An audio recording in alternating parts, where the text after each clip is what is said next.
ഇതിൻ്റെ പ്രവർത്തനം പുതിയ നിയമത്തിൽ ഇതാണ് പ്രവർത്തിക്കുന്നത്. അപ്പോൾ എന്താണ് പഴയ നിയമത്തിലും പുതിയ നിയമവും തമ്മിലുള്ള വ്യത്യാസം? അതാണ് ഈ ഡൊമിനം വിഫിക്കാന്തത്തിലും ഇല്ലെങ്കിൽ നമ്മുടെ വിശ്വാസ പ്രമാണം തന്നെ ചിന്തിച്ചാൽ മതി. വിശ്വാസ പ്രമാണത്തിൽ പറയുന്നത് എന്താണ്? കർത്താവും ജീവദാതാവുമായ പരിശുദ്ധാത്മാവിൽ ഞാൻ വിശ്വസിക്കുന്നു. അപ്പോൾ പുതിയ നിയമത്തിൽ യേശുവിൻ്റെ പീഡാസഹനവും മരണവും ഉയർപ്പിൻ്റെയും യോഗ്യതകൾ മുഴുവനും ഉള്ളടങ്ങിയിട്ടുള്ള ആത്മീയ ചൈതന്യമാണ് നമുക്ക് തരുന്നത്. അത് സമയം കഴിഞ്ഞോ? ഇല്ലല്ലോ, 8 മണിയല്ലേ? ഓക്കെ.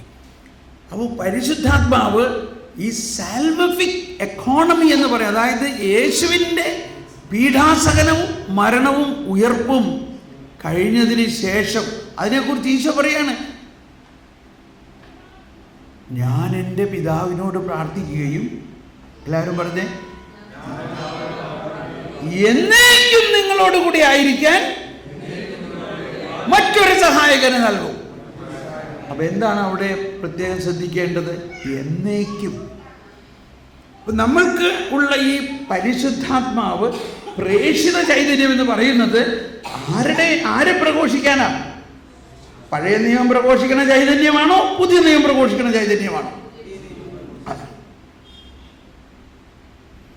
എന്തുകൊണ്ടാണ് പുതിയ നിയമം പ്രഘോഷിക്കേണ്ടത്? പുതിയ നിയമം എന്ന് പറഞ്ഞാൽ ഒരു നിയമത്തെക്കാൾ ഉപരി ഉടമ്പടിയാണ്. ദൈവം മനുഷ്യരുടെ പാപങ്ങൾക്ക് പരിഹാരം ചെയ്ത് കഴിഞ്ഞു. ഇനി വല്ലതും ചെയ്യാനുണ്ടോ? ഇനി ഒന്നും ചെയ്യാനില്ല. പക്ഷെ എന്തുകൊണ്ട് എന്നിട്ട് ഇന്നും നമുക്കത് മനസ്സിലാവുന്നില്ല? നമുക്ക് മനസ്സിലാകാത്തത് നമ്മളിപ്പോഴും പഴയ നിയമത്തിലാണ് നോക്കുന്നത്. അപ്പോൾ പ്രേഷിത ചൈതന്യത്തിൻ്റെ ആത്മാവ് പുതിയ നിയമത്തിൽ ഒരു പുതിയ ശക്തി നൽകിക്കൊണ്ട്, ഓക്കെ, ഇപ്പൊ ഈ യേശുവിൻ്റെ ആരംഭ ശുശ്രൂഷ നമ്മൾ കണ്ടു. ഞാൻ പെട്ടെന്ന് മുന്നേറട്ടെ, അല്ലെങ്കിൽ സമയം കഴിഞ്ഞാൽ ക്ലാസ് മുഴുവനാക്കാണ്ട് നിൽക്കേണ്ടി വരും. ഈ സുവിശേഷത്തിൻ്റെ അവസാനത്തിൽ നോക്കി, സുവിശേഷത്തിൻ്റെ അവസാനത്തിൽ, എല്ലാ സുവിശേഷത്തിൻ്റെ അവസാനത്തിൽ കാണുന്നത് ഏതാണ്ട് ഒരേ ആശയമാണ്. ഇപ്പൊ ലൂക്കായിൽ തന്നെ അവസാനം ഈശോ എന്താ പറയുക? നിങ്ങൾ ആരും പട്ടണം വിട്ട് പോകരുത്. എന്തുവരെ? ഉന്നതത്തിൽ നിന്നുള്ള ഈ പരിശുദ്ധാത്മ ശക്തി നിങ്ങളിൽ നിറയുന്നത് വരെ നിങ്ങൾ പോയതുകൊണ്ട് ഒരു കാര്യം ചെയ്യാൻ പറ്റില്ല. അതല്ല ദൈവത്തിൻ്റെ പദ്ധതി.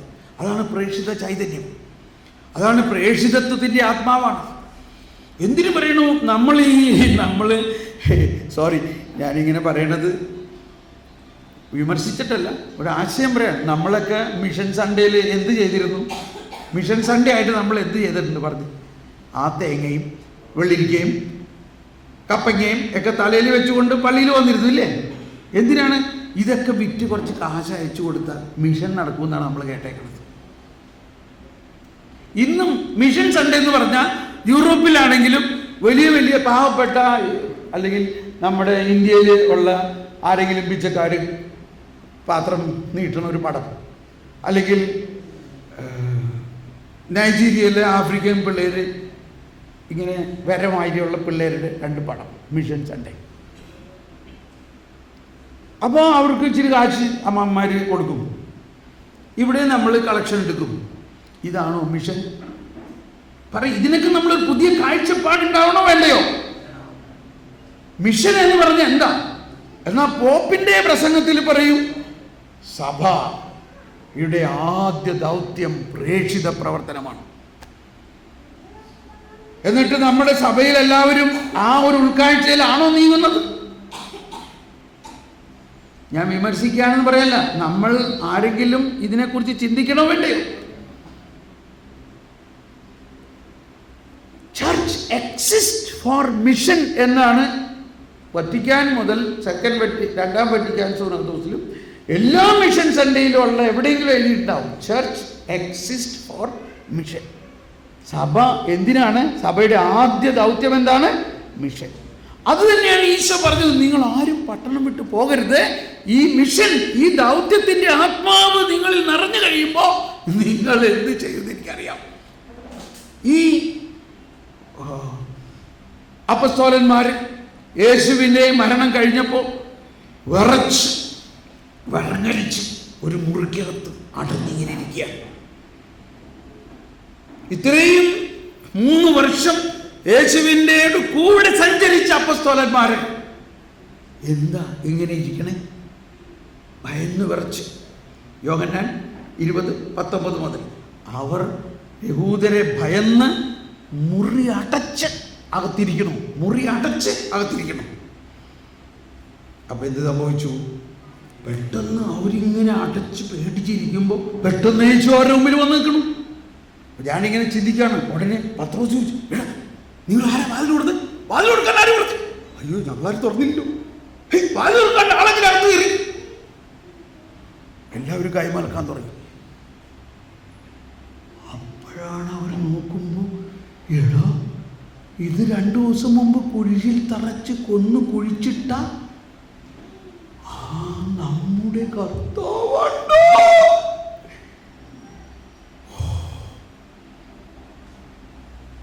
നമ്മളൊക്കെ, ഇത് എൻ്റെ ഒരു അനുഭവം. പണ്ടൊക്കെ ഞാൻ ആദ്യകാലങ്ങളിൽ ധ്യാനം നടത്തുമ്പോഴേ ഞാൻ പറയും, ഒരു മുൻകൂറായിട്ട് പറയും, നിങ്ങൾ നല്ല വിശ്വാസം ഇല്ലെങ്കിൽ രോഗശാന്തിയൊന്നും കിട്ടില്ല കേട്ടോ, അതുകൊണ്ട് വിശ്വാസം ഉണ്ടെങ്കിൽ വന്നാൽ മതി എന്ന് പറയും. അപ്പോൾ നമ്മൾ ധ്യാനത്തിലൊക്കെ പറയും, ഹൃദയം തുറക്കുവിൻ, ഹൃദയം അടഞ്ഞു കിടക്കുകയാണെങ്കിൽ നിങ്ങൾക്കൊന്നും കിട്ടില്ല, ഇതും പറയുക. പക്ഷേ കുറച്ച് കഴിഞ്ഞപ്പോൾ എനിക്ക് തോന്നി അതിനാണ് നമ്മൾ വിളിച്ചേക്കണേ. കർത്താവ് ഈശോ മിശിഹ അടഞ്ഞ വാതിലിൽ പ്രവർത്തിക്കുന്ന ചൈതന്യമാണ്. അടഞ്ഞു കിടക്കുന്നവന്റെ ഹൃദയത്തിൽ തുറക്കുന്നവനാണ് പരിശുദ്ധാത്മാവ്. Praise the Lord. ഇത് മനസ്സിലാക്കി കഴിഞ്ഞോട് ഞാൻ പറയും, നിങ്ങൾക്ക് വിശ്വാസമില്ല, ഇത് കുഴപ്പമൊന്നുമില്ല, പോരെ, എനിക്ക് വിശ്വാസമുണ്ട്. ഇതാണ് പ്രേക്ഷിത ചൈതന്യം. നീ വിശ്വസിക്കുന്നുണ്ടെങ്കിൽ വാട്ട, നീ ഹൃദയം തുറക്കട്ട, അല്ലെങ്കിൽ ഒന്നും കിട്ടൂല എന്ന് പറയണത് അല്ല സുവിശേഷം. ഈ കർത്താവ് അടഞ്ഞു കിടന്ന കതകിന്റെ ഉള്ളിൽ വന്നുകൊണ്ട് ഭയന്ന് വിറച്ചിരുന്ന അവരുടെ അടുത്തേക്ക് വന്നിട്ട് പറയുകയാണ്, നിനക്ക് സമാധാനം. അവരിൽ വിശ്വസിച്ചു. ഇത് ജോൺ പോൾ രണ്ടാമൻ പറയുന്നത്, this is A second Genesis. ഇതൊരു 2ാമത്തെ ഉൽപ്പത്തിയാണ്.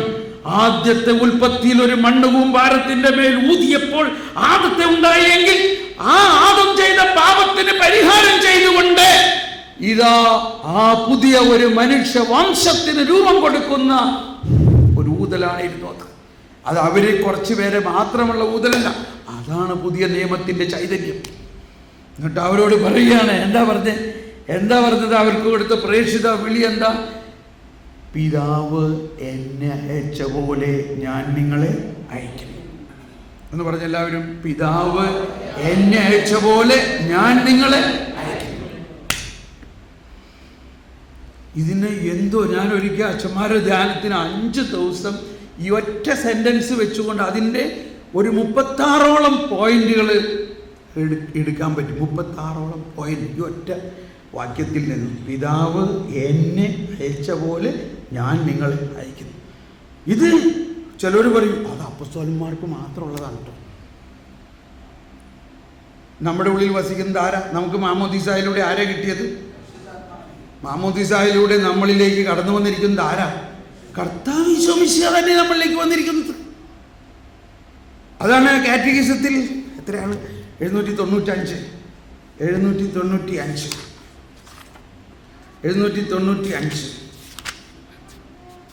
അങ്ങനെ ക്രിസ്തുവും സഭയും ഒന്നിച്ച് സമ്പൂർണ്ണ ക്രിസ്തുവായി തീരുന്നു. ക്രിസ്തുസ് തോത്തുസ് എന്നാ പറയാം. സഭ ക്രിസ്തുവിനോട് ഏകീഭവിച്ചിരിക്കുന്നു.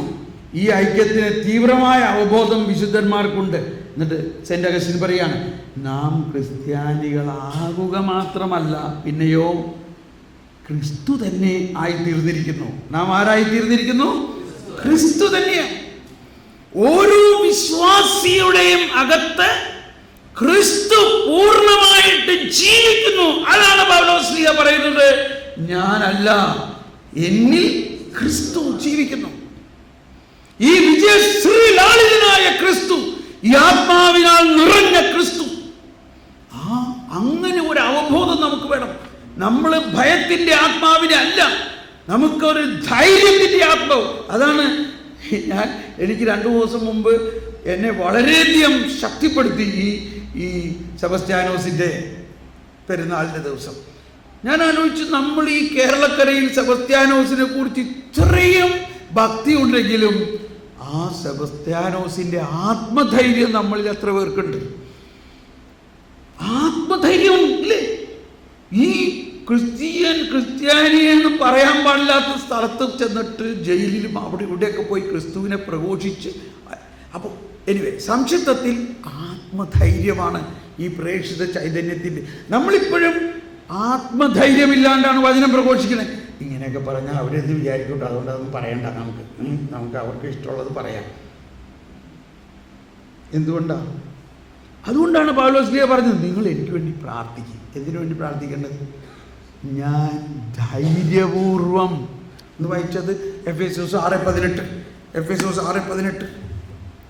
6:18 എന്ത് പറയണമെന്ന്? ഞാൻ എൻ്റെ വായി തുറക്കുമ്പോൾ ഞാൻ എന്ത് വരാൻ വേണ്ടിയാണ് ഈ ധൈര്യം? എന്താണ് അവിടുത്തെ കാര്യം? എന്താ കാര്യം അവിടെ? എന്താണ് ആ പറയണതിൻ്റെ ഉദ്ദേശം? എന്തിനാണ് ഈ ധൈര്യം? കിട്ടിയില്ലേ?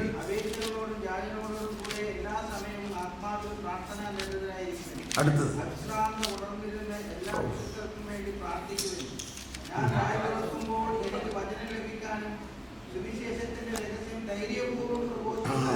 കണ്ടോ?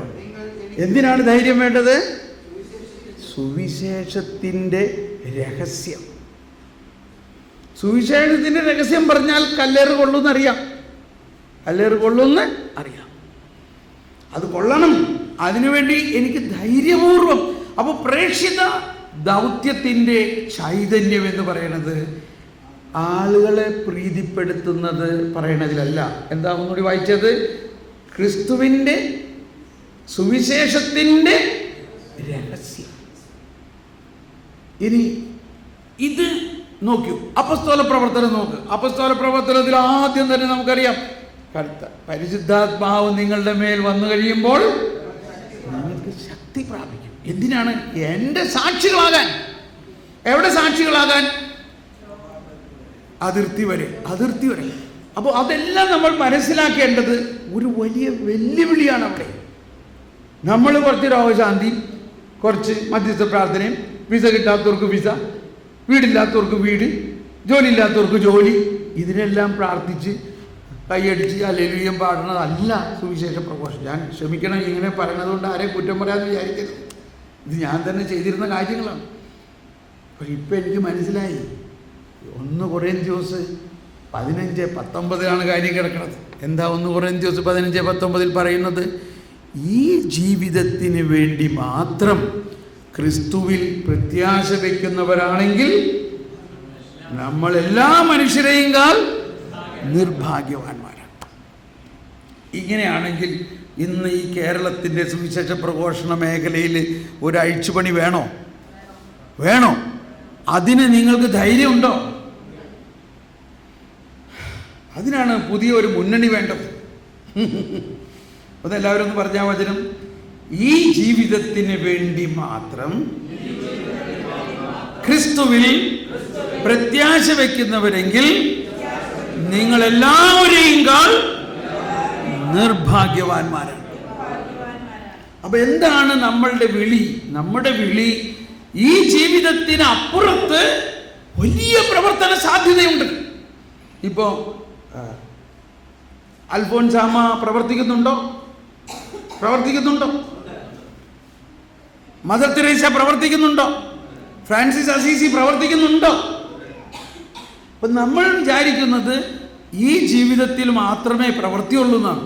നമ്മളുടെ ജീവിതം, ക്രിസ്തീയ ജീവിതത്തിൻ്റെ പ്രേക്ഷിത ചൈതന്യം എന്ന് പറയണത് ഇവിടെ 19 വർഷം ജീവിക്കുന്ന ചൈതന്യമല്ല. അത് ഒരു സീഡ് പോലെയാണ്. അതൊരു ഗോതമ്പ് മണിയാവുന്നുള്ളൂ. ആ ഗോതമ്പ് മണി ചീഞ്ഞഴുകിക്കഴിഞ്ഞാൽ അതിൽ നിന്നും ധാരാളം ഫലം പുറപ്പെടുവിക്കും. എന്ന് പറഞ്ഞാൽ നമ്മുടെ യഥാർത്ഥ പ്രേക്ഷിത വേല അതിൻ്റെ ഉച്ചകോടിയിൽ ആരംഭിക്കുന്നത് നമ്മുടെ മരണശേഷമാണ്.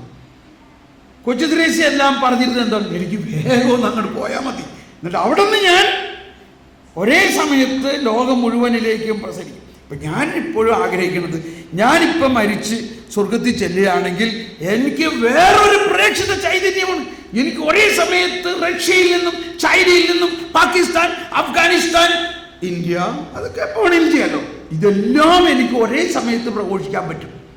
എങ്ങനെയാണെങ്കിൽ ഞാൻ മരിച്ച് സ്വർഗത്തിൽ ചെന്ന് കഴിഞ്ഞാൽ എന്ത് വേണം? ഇവിടെ ഇരുന്ന് ഇപ്പം ഞാൻ ഇവിടെ ഒരു സ്ഥലത്ത് മാത്രമേ എനിക്ക് പറ്റണുള്ളൂ. എന്ത് വേണം? ആർക്ക് ആഗ്രഹമുണ്ട്? പറയും. ആഗ്രഹമുണ്ടോ? ആഗ്രഹിക്ക്. എന്നിട്ട് കർത്താവ് പറയാണ്, അതൊക്കെ എനിക്കറിയാം, എനിക്ക് നല്ല ഇഷ്ടമായി നിന്റെ ആഗ്രഹം, പക്ഷെ കുറച്ചാലും കൂടി ഇവിടെ നിൽക്ക്, അത് വേറെ കാര്യം. പക്ഷെ നമ്മൾ മനസ്സിലാക്കണം, നമുക്ക് ഈ ജീവിതത്തിനപ്പുറത്ത് RIP, റെസ്റ്റ് ഇൻ പീസ് എന്ന് പറഞ്ഞാൽ അവിടെ ഉറങ്ങാനല്ല വിളിച്ചേക്കണത്. നമുക്ക് വലിയ ഒരു പ്രേക്ഷിത ദൗത്യത്തിൻ്റെ സാധ്യതയുണ്ട് എന്ന് ഇപ്പം നമ്മൾ വിശ്വസിക്കുമ്പോഴാണ് ഈ പ്രേക്ഷിത വീര്യം നമ്മളിൽ ഉണ്ടാകുന്നത്. ആ കൊച്ചു ത്രേസ്യ, ആ മുറി വിട്ട് പുറത്തിറങ്ങാത്ത കൊച്ചു ത്രേസ്യയെ നമ്മുടെ ഈ നാട്ടിലെ ഗ്രാമങ്ങളിൽ എല്ലാ വീട്ടുകാർക്കും അറിയോ ഇല്ലയോ? അതാണ് പ്രേക്ഷിത ചൈതന്യം. എന്തുകൊണ്ടറിയാം? അവൾ അന്നേ വിശ്വസിച്ചിരുന്നു, ഞാൻ ആ കർത്താവായ യേശുവിൻ്റെ കരുണയാണ്. പാപം ചെയ്യുന്നവനെ ശിക്ഷിക്കുന്ന ഒരു സുവിശേഷമല്ല, പാപം ചെയ്യുന്നവനെ ജീവൻ കൊടുത്ത് രക്ഷിക്കുന്ന സുവിശേഷവും. അത് ഈ ജീവിതത്തിൽ മാത്രമല്ല, ഈ ജീവിതത്തിനപ്പുറത്ത് മരിച്ചു കഴിഞ്ഞാലും മരിക്കാത്ത എൻ്റെ ചൈതന്യം പറഞ്ഞുകൊണ്ടിരിക്കും. ഇത് നിങ്ങളിപ്പോൾ ഒന്ന് വിശ്വസിച്ചേ, നിങ്ങളെല്ലാവരും ഒന്ന് വിശ്വസിച്ചേ. നിങ്ങൾക്ക് ഈ മരണാനന്തരം സുവിശേഷം പ്രഘോഷിക്കാൻ സാധിക്കുമെന്ന് നിങ്ങൾ വിശ്വസിക്കുന്നുവോ? ഇതൊന്ന് വിശ്വസിക്കുക. അപ്പം തന്നെ മരിക്കാൻ ഭയങ്കര സന്തോഷമാവും. നമുക്ക് ഈ വെന്റിലേറ്റർ ഒന്നും വെച്ച് നീട്ടിക്കൊണ്ടുപോകേണ്ട വല്ല ആവശ്യമുണ്ടോ? ഒരാവശ്യമില്ല. ഇതൊക്കെ ഭയങ്കര വേറെ പരിപാടിയാണ്. ഇതൊക്കെ ഒരു ബിസിനസ്സാണ്. ഈ വെന്റിലേറ്ററൊക്കെ എന്തിനാണ്? നമ്മൾ മരിക്കണമെന്നുണ്ടെങ്കിൽ ഇപ്പം മരിച്ച് വേഗം സ്വർഗത്തിൽ പോകുന്നത് നല്ല ഉറപ്പല്ലേ? എന്തിനാ ഞാൻ രക്തസാക്ഷി ആകേണ്ടത്? എനിക്ക് പെട്ടെന്ന് ഞാൻ നേരെ സ്വർഗത്തിലല്ലേ? അവിടെ ഇരുന്നുകൊണ്ട് ഇവരൊക്കെ എനിക്ക് സുവിശേഷം നടത്തിക്കൂടെ? ഈ രാഷ്ട്രത്തിന് വേണ്ടി, പാർട്ടിക്ക് വേണ്ടി, രാജ്യത്തിന് വേണ്ടി, IS-ന് വേണ്ടി ചാവേർപ്പട ഉണ്ടാവാറുണ്ട്. പക്ഷെ കർത്താവിന് വേണ്ടി ചാവേർപ്പട ഉണ്ടോ? കർത്താവിന് വേണ്ടി ചാവേർപ്പട ഉണ്ടോ? ഇതാണ് ഈശോ തുടക്കം മുതലേ പറഞ്ഞത്, എന്നെ അനുഗമിക്കാൻ. എന്തിനാണ് അനുഗമിക്കാൻ പറയണത്? ഒരു ചാവേർപ്പട പോലെ സർവ്വതും ത്യജിച്ച് കർത്താവിന് വേണ്ടി ഇറങ്ങാൻ. നോക്ക്, ഒരു കൈ ഇവിടെ കുറേ നാൾ കൂടി ജീവിച്ചു അയച്ചുകൊണ്ട് വലിയ പ്രയോജനമൊന്നും കിട്ടാൻ പോലില്ല. എന്നാൽ ഇപ്പം മരിച്ച് ഒരു ചാവേർപ്പടയായിട്ട്, ഒരു രക്തസാക്ഷിയായിട്ട് കർത്താവിന് വേണ്ടി സെബസ്ത്യാനോസിനെ പോലെ ഞാൻ സത്യമായിട്ട് പ്രാർത്ഥിക്കുകയാണ്, ഈ അമ്പ് ഏതെല്ലാം ഭവനത്തിൽ ചെന്നോ അവരെല്ലാം അമ്പേറ് കൊള്ളണം ക്രിസ്തുവിനെ പ്രതി. അതാണ് അമ്പ് കൊണ്ടുള്ളതിൻ്റെ അർത്ഥം. സ്വർണത്തിൻ്റെ അമ്പും കൊണ്ട് പാട്ടും പാടി അവിടെ ഇരിക്കാനല്ല അമ്പ് കൊണ്ടുപോയിക്കണം. അതുകൊണ്ട് ഈ അമ്പ് ഏതെല്ലാം ഭവനത്തിൽ ചെന്നോ അവർ ക്രിസ്തുവിനെ പ്രതി അമ്പേറ് കൊള്ളാനുള്ള സെബാസ്റ്റ്യന്മാരാകണം. കല്ലെറിയാറായിട്ടുണ്ട്, നിർത്താറായിട്ടുണ്ട്. ഇങ്ങനെ ഒരു വീര്യമാണ് പുതിയ നിയമത്തിൻ്റെ. എന്താണ് ആ സുവിശേഷം ഈ ആദ്യ കാലഘട്ടത്തിലുണ്ടായവർ? അവരെല്ലാവർക്കും ഒരു ഭയം ഉണ്ടായില്ലെന്ന്. അവർക്ക് മരിക്കാൻ ഭയങ്കര സന്തോഷമായിരുന്നു, ആനന്ദമായിരുന്നു. വിശുദ്ധ സിസിലിയെല്ലാം ഇങ്ങനെ കൈ പിടിച്ചുകൊണ്ടാണ്. എന്താണ്? 3 ത്രിത്വം, ഏകദൈവം ഇങ്ങനെ കൈ പിടിച്ചുകൊണ്ട് ഒരു ദൈവത്തിൽ 3 ആളുകൾ. അവിടെ വെച്ച് അവളെ കഴുത്ത് വെട്ടിയപ്പോൾ അവളുടെ കൈ അങ്ങനെ തന്നെ ഇരുന്നു എന്നാണ് പറയുന്നത്. അവളുടെ പ്രതിമ അവിടെ ഉണ്ട്, അവിടെ ഇങ്ങനെ തന്നെ ഇരിക്കണത് കൈ. ഒരു ദൈവവും 3 ആളുകളിലും വിശ്വാസം. അത് പ്രഘോഷിച്ചിരുന്നവരെ കൊന്നിരുന്ന കാലഘട്ടത്തിൽ. അപ്പോൾ ഇങ്ങനെയുള്ള ഒരു പ്രേക്ഷിത ചൈതന്യം ഉണ്ട്. അതെന്ന് നമ്മൾ ഉൾക്കൊണ്ട് കഴിയുമ്പോൾ താനെ വരദാനങ്ങളെല്ലാം പ്രവർത്തികമാകാൻ തുടങ്ങും. വരദാനങ്ങളെല്ലാം പ്രവർത്തിക്കും. നമ്മൾ ഭയന്ന് വിറച്ച്, അല്ലെങ്കിൽ ആളുകളെ പ്രീതിപ്പെടുത്തുന്ന സുവിശേഷം, അല്ലെങ്കിൽ ഫരിസേയരുടെ സുവിശേഷം പറഞ്ഞതുകൊണ്ട് ആർക്കും ചൈതന്യം ഉണ്ടാവില്ല, സുവിശേഷമാകുന്നില്ല. സുവിശേഷമാകണമെങ്കിൽ ക്രിസ്തുവിനെ പ്രഘോഷിക്കണം, ക്രിസ്തു നൽകിയ പ്രബോധനം പറയണം. അതുകൊണ്ടാണ് സുവിശേഷത്തിൻ്റെ അവസാനത്തിൽ ഈശോ പറഞ്ഞു, എല്ലാവരെയും സുവിശേഷം അറിയിക്കുവിൻ, സ്നാനപ്പെടുത്തുവിൻ. അതിനുശേഷം എന്തു പറഞ്ഞു? ഞാൻ നിങ്ങളെ പഠിപ്പിച്ചിട്ടുള്ളത് പഠിപ്പിക്കുവിൻ. മനസ്സിലായോ? ഫരിസേയരും നിയമജ്ഞരും പഠിപ്പിച്ചിട്ടുള്ളതല്ല, ഞാൻ നിങ്ങളെ പഠിപ്പിച്ചിട്ടുള്ളത് അവരെ പഠിപ്പിക്കും. ഞാൻ അതുപോലെ തന്നെ പറഞ്ഞു, രാജ്യത്തിൻ്റെ ഈ സുവിശേഷം ലോകം മുഴുവൻ പ്രഘോഷിക്കപ്പെടും, അതിനുശേഷം അന്ത്യമാഗതമാകും. നമ്മളിപ്പോൾ എല്ലാവരും അന്ത്യത്തെക്കുറിച്ച് ഒരുപാട് പേര് പറയുന്നു. എന്നാണ് അന്ത്യം ഉണ്ടാകുക? അന്ത്യം ഉണ്ടാകാനെ കുറിച്ച് ഒരു സൂചന പറഞ്ഞിരിക്കുന്നുണ്ടോ? എന്തുണ്ടാകണോ? അന്ത്യം ഉണ്ടാകണയ്ക്ക് മുമ്പ് എന്ത് സുവിശേഷം പ്രഘോഷിക്കപ്പെടണം? രാജ്യത്തിൻ്റെ ഈ സുവിശേഷം, ശിക്ഷയുടെ അല്ല, കരുണയുടെ, രക്ഷയുടെ ഈ സുവിശേഷം പ്രഘോഷിക്കപ്പെടണം. Price the Lord. നമ്മൾ സമാപിപ്പിക്കാൻ പോവുകയാണ്. ആർക്കെങ്കിലും ഒരു ചോദ്യം ഉണ്ടെങ്കിൽ ചോദിക്കാം. ഇത്രയും പറഞ്ഞതിൽ നിങ്ങൾക്ക് എന്തെങ്കിലും സംശയമോ ചോദ്യമുണ്ടെങ്കിൽ ചോദിക്കാം.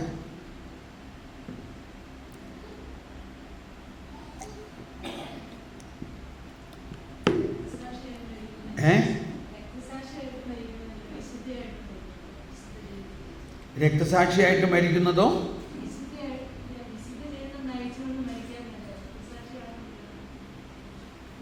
അങ്ങനെയാണെങ്കിൽ അങ്ങനെ ആയിക്കോ, ഒരു വിരോധമില്ല. ഇതെല്ലാം ദൈവത്തിൻ്റെ വിളിയാണ്. ഈ വിശുദ്ധരെല്ലാവരും ആഗ്രഹിച്ചിരുന്നത് അങ്ങനെയായിരുന്നു. ഇപ്പോൾ കൊച്ചുറേസി എല്ലാം ആഗ്രഹിച്ചിരുന്നത് രക്തസാക്ഷിയാക്കാനായിരുന്നു. പേടികൊണ്ടാണ് പറയുന്നത്. അത്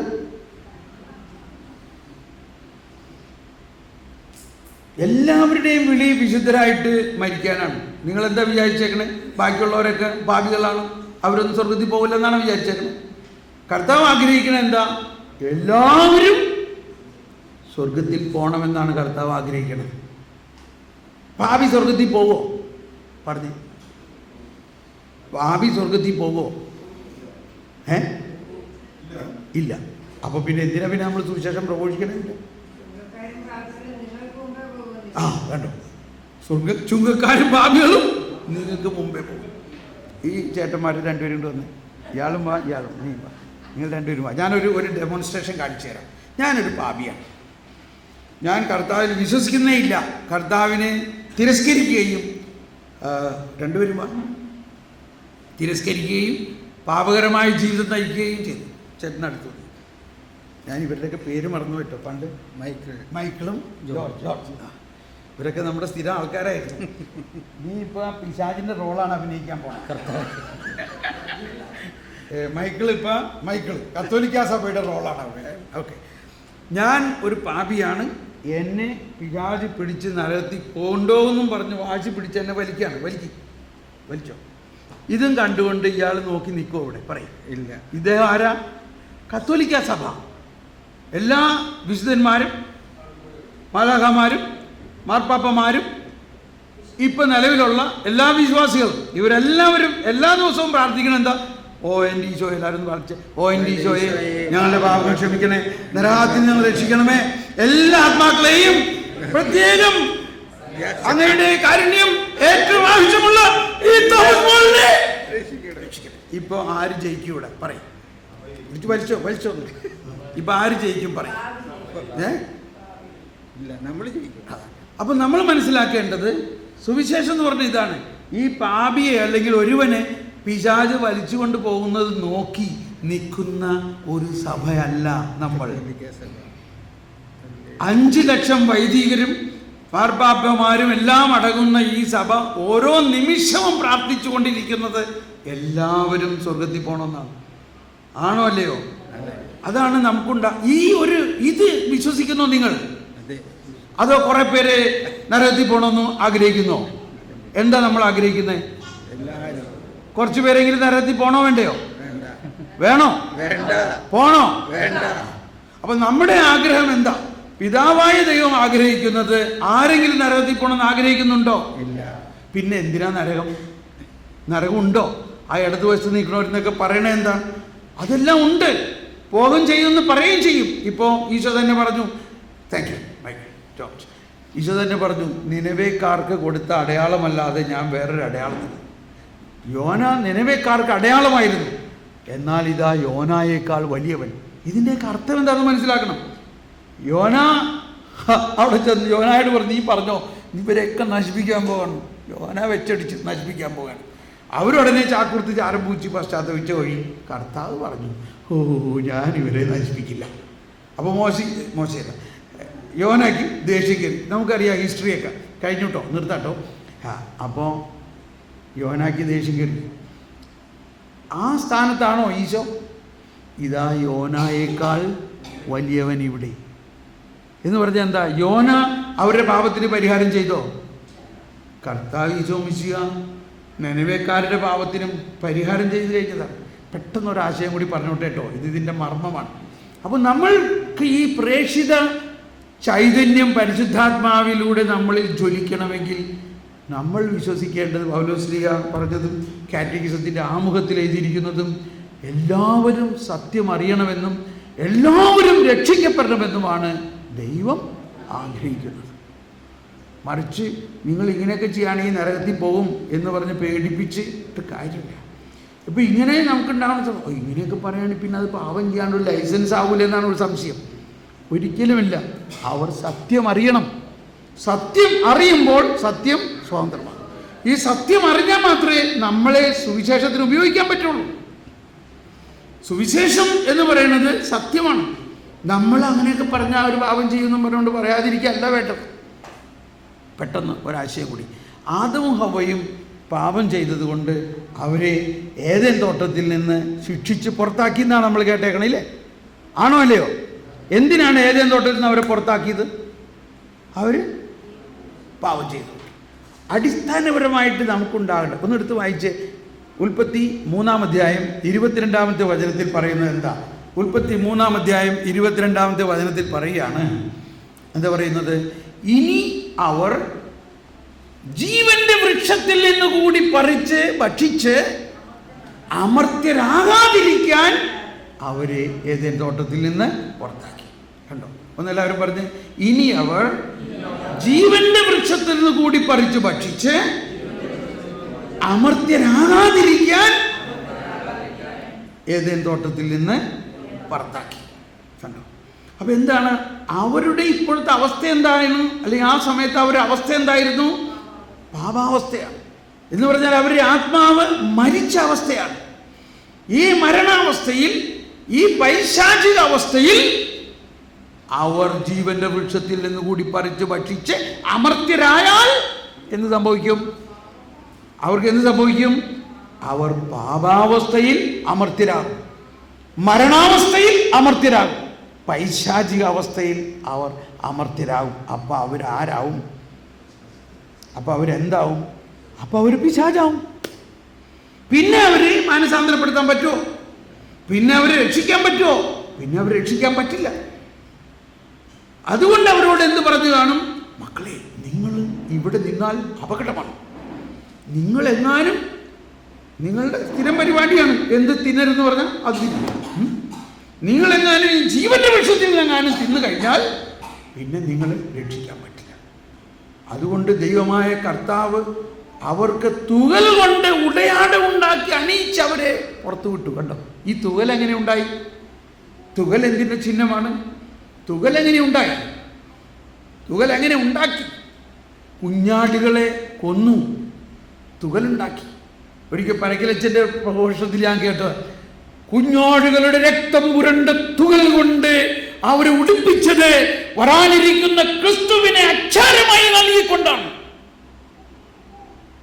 കുഞ്ഞാടിനെ രക്തം പുരണ്ട തുകൽ കൊണ്ട് അവരെ ഉടുപ്പിച്ചിട്ട് അവരോട് പറഞ്ഞു, നിങ്ങൾ ധൈര്യമായി പോയിക്കൊള്ളുക മക്കളെ, നിങ്ങളെ രക്ഷിക്കാൻ വേണ്ടി എൻ്റെ മകനെ ഞാൻ അയക്കും. അവൻ നിങ്ങളുടെ പാപങ്ങൾക്ക് പരിഹാരം ചെയ്യും. അവൻ നിങ്ങൾക്ക് വേണ്ടി ജീവൻ അർപ്പിക്കും.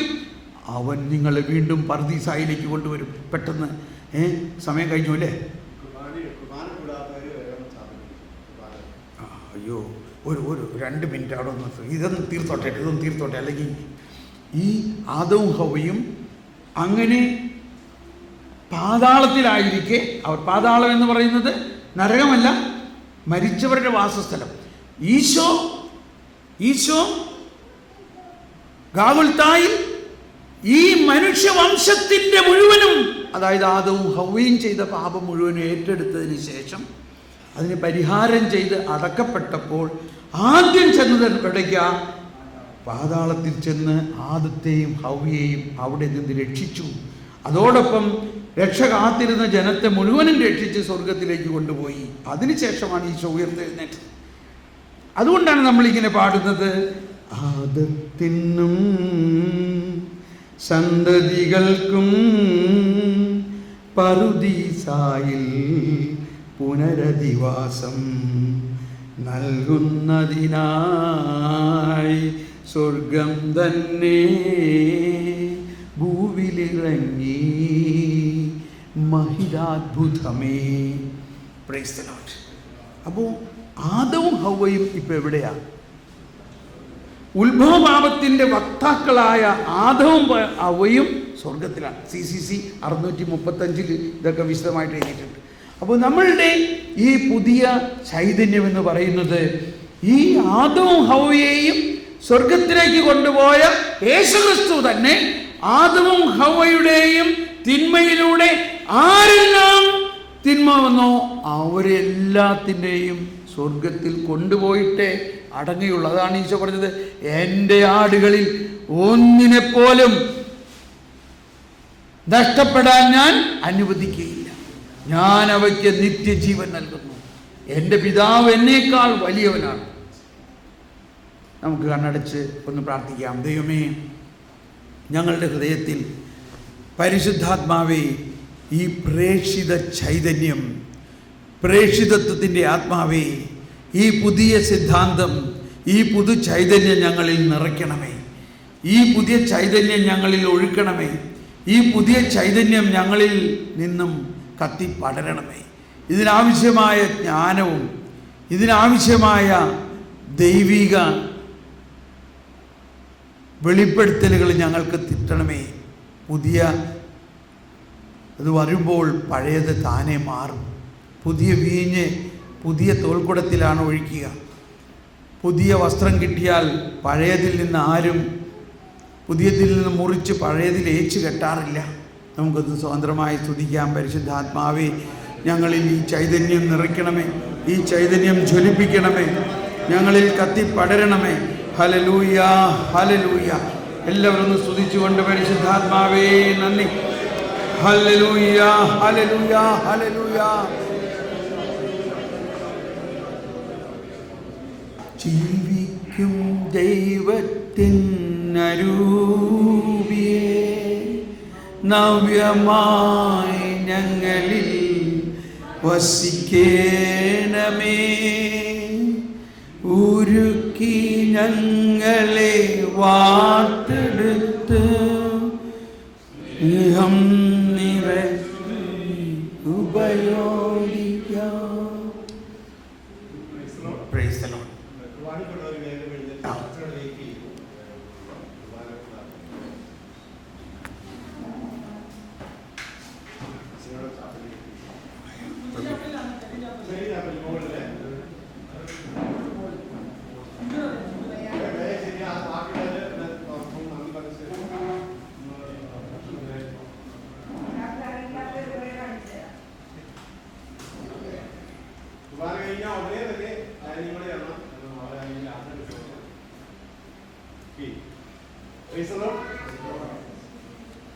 ഇരിക്കാം.